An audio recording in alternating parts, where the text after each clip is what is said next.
What's up guys? So ito yung balita ngayon. Gusto ko lang sabihin, napag-isip-isip ko lang talaga to na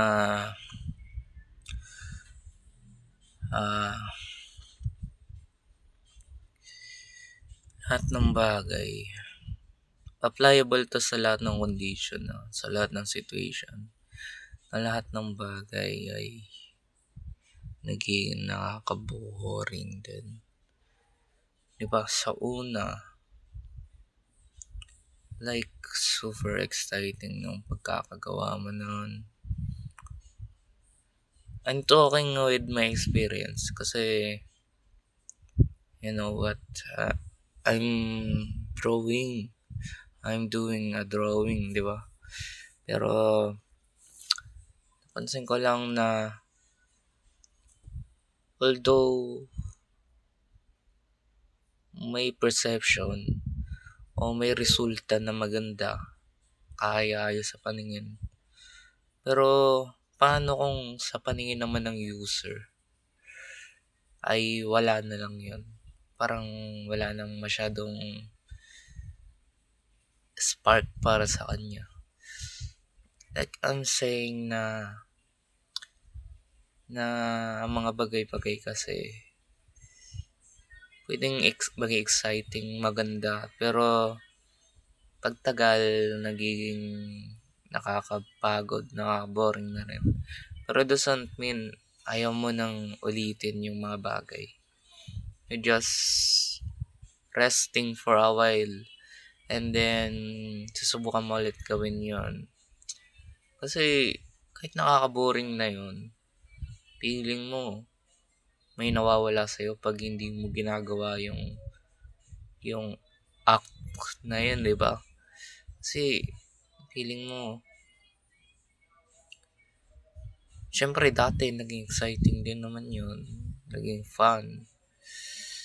So i-consider mo na lang yun na masaya naman talaga yun minsan. Hindi mo lang talaga maramdaman na masaya ka ngayon. So, ewan guys.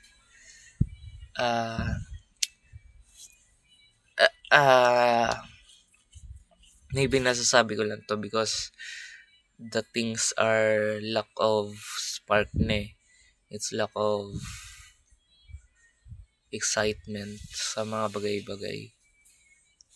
That's why it feels like it's just regular things. Nothing really special with things.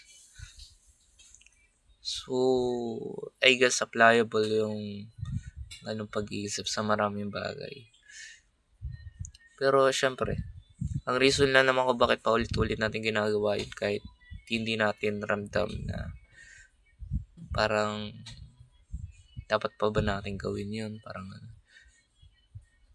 kahit na hindi na ganun ka-exciting yun para sa atin. Ang reason lang naman kasi may reason. Kasi may use pa yun sa atin. Nabe-benefits din tayo sa mga bagay-bagay. So, yun. It feels like you're trapped with those cycles na although hindi na ganun ka gustong-gusto mo yun, pero kailangan mo pa rin ulit-ulitin yun. Parang ganun. Kaya rin ba napapag-isip-isip nyo yung bagay na yun? Then, akin lang is it's my realization about trying to drawing something. Naging one super exciting sa akin nun. But, eventually, parang wala na lang siyang kahit anong basta wala na siyang kahit anong vibe or wala na akong nararamdaman na excitement sa arts. So, yun lang. Maraming salamat sa pakikinig at sa simpatsya kung naunawaan yung mga sinabi ko. So, maraming salamat sa panonood. Like, comment, at subscribe. At tingnan pa natin kung anong mga pagbabago pa over time. So, bye guys and see you.